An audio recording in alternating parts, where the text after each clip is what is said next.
I'm Helen Raptis. I'm Jacob Diamond. I'm Alicia Doherty. I'm Danielle Bayruti. And I'm Trevor Bryant. These reporters, a commentary from Andy Looney, and more on every 60 minutes.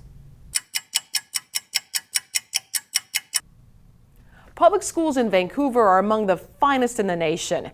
In fact, just this year, Vancouver Public Schools was named to the White House's League of Innovative Schools. It was the only district on the entire West Coast to earn that distinction. But as good as these educators are, they can't do it all. The foundation exists to meet the diverse needs of VPS students and enrich their lives. I sat down with a panel of students and principals to ask them about the challenges they face every day.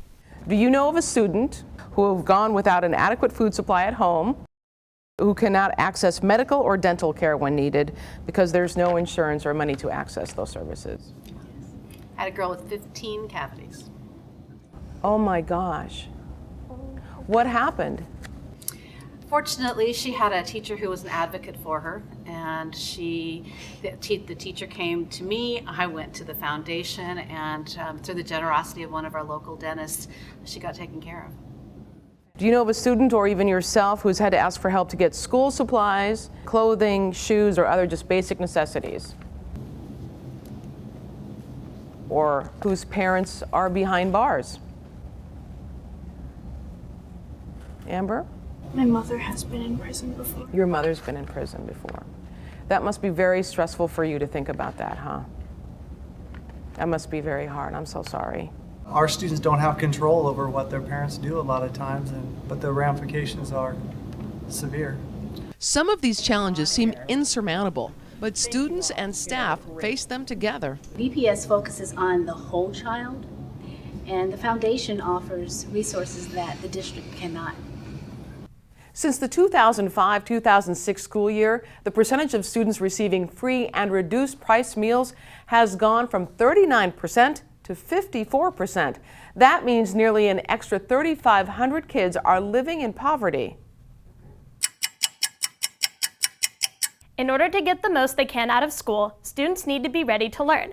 But when their basic needs aren't met or there's an instability at home, a student's ability to focus in school takes a hit. That's where the Foundation for Vancouver Public Schools steps in. And she remained hospitalized.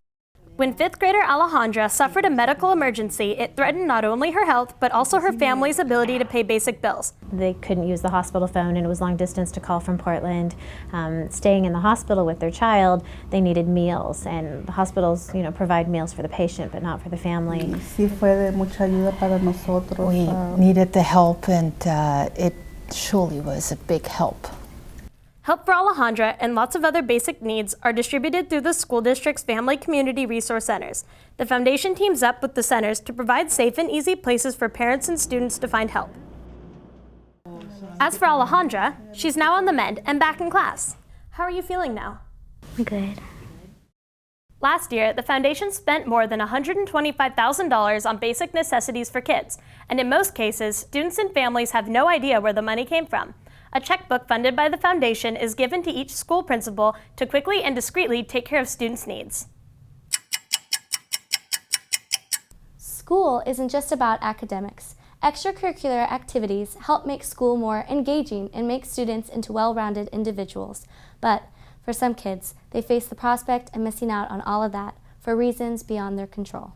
Sports taught me a lot of things like teamwork and how to become a better person, and I think that without sports, that I wouldn't be in the position I am and about to graduate. But it costs money to play, and for some kids, that's a barrier they can't overcome on their own. And so what the foundation has done is they supplement the activity or athletic fee. In addition, student insurance is required of all students, and so there's a program they can buy through an organization that the foundation has helped pay for that. I really love sports ever since I was a little kid, and coming up to high school, like when I heard about the prices and everything, I didn't think my family would be able to afford it. And so with the foundation, I was able to play, and I actually became pretty successful. Data shows that students involved in extracurricular activities like sports or music are more engaged at school with better behavior and grades. The foundation helps kids dealing with poverty-related issues, but it also funds creative and innovative projects to help all students have a richer educational experience. Every year, the Foundation for Vancouver Public Schools hands out enrichment grants, allowing teachers to give their students unique educational experiences they'd never get otherwise.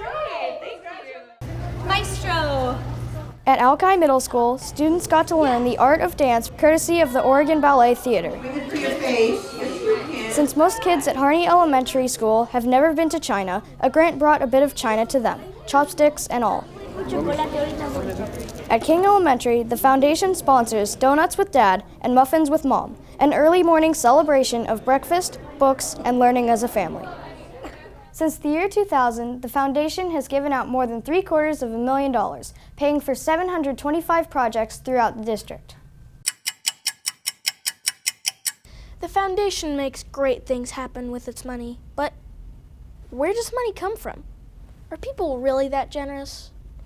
I did some digging to find out. I had a chance to sit down with Mark Mathias, owner of Beach's Restaurant. Why are you so interested in helping students that you'll probably never meet?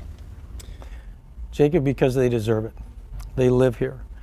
You know, we pride ourselves in this community of taking care of our own. When you've had the luxury of looking into the eyes of a student, a teacher, a parent, and you get that sincere thank you, you know something very special just happened in the life of a student. It turns out a lot of people care about their community. And they do it because they like helping people. The name of the show is Every 60 Minutes. Why? Well, we didn't want to get sued, but there's another reason. Andy Looney explains in his commentary. If you've seen one of my commentaries before, you know, as a grumpy old man, I don't really like things. But I do like numbers, because numbers can show us a lot of really interesting things. So let's find out how much money the Foundation for Vancouver Public Schools spends on these kids every 60 minutes. There are 180 days in a school year and 6 hours in a school day. That equals 1,080 hours of seat time per student per year. In just one of those 1,080 hours, the Foundation writes 1.5 checks, issues 2 Goodwill vouchers to a family, provides $25 in support to family and community resource centers, and covers an athletic fee for a student. That is a total of $116 spent on basic needs every hour. And every 60 minutes, the Foundation spends $93 on enrichment opportunities, the kind of stuff that gets kids excited about learning. Throw in their support for the Early Learning Initiative and add it all up. Every 60 minutes, the Foundation invests $424, creating opportunities for students that they otherwise wouldn't have. Like I said earlier, most things annoy me, except for numbers. And the numbers show the Foundation for Vancouver Public Schools does a lot of good for a lot of kids every single day. And that, well, that doesn't annoy me at all.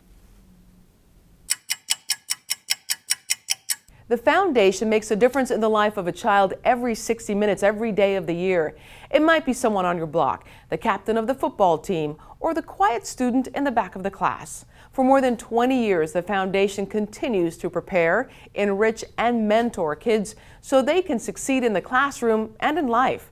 To learn more, head to the website foundationforvancouverpublicschools.org. Thanks so much for joining us today. I'm Helen Raptis.